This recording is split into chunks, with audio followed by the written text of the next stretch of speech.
Que se passe-t-il dans ton ciné cette semaine? 14 films ont fait leur entrée, dont White House Down, You're Next, Tirer la langue Mademoiselle et Ilo Ilo. Dans le blockbuster White House Down, Channing Tatum et Jamie Foxx jouent de la gâchette pour sauver les États-Unis, et on retrouve Roland Emmerich aux commandes. Un film à ne pas confondre avec La Chute de la Maison Blanche, sorti en mars dernier. Showtime! À l'affiche également, You're Next, film d'épouvante dans lequel une famille se retrouve poursuivie par des psychopathes portant des masques à tête d'animaux. Frisson garanti à partir de 16 ans.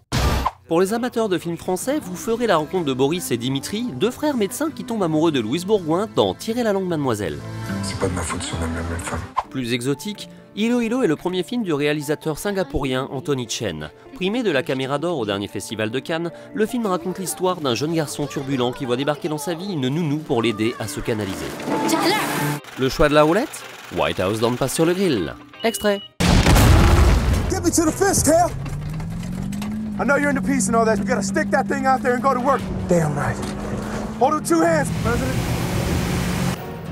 Here it comes!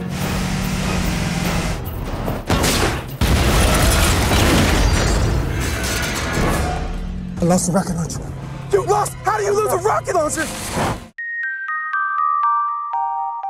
Jouissif, agréable, époustouflant, explosion, violent. Le retour de Jamie Foxx après Django, super sympa, drôle, beaucoup d'humour, bien foutu, vraiment sympa.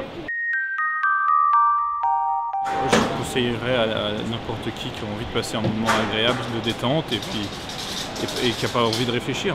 Si on veut pas réfléchir, c'est nickel. Aux gens qui aiment les films d'action et avec une touche d'humour. Je pense pas qu'il y ait de public qui vont pas apprécier ce film. Pas tout le monde. Il faut quand même aimer la violence, des trucs comme ça. En fait, faut pas avoir d'a priori, il faut pas essayer de comprendre pourquoi c'est fait, et comprendre une logique sur le scénario. Avoir en amoureux aussi, toujours quelque chose de sympa. C'est toujours la même chose, c'est énormément patriotisme américain et tout ça. C'est nouveau, mais bon, on a du mal à croire que ça puisse arriver un jour.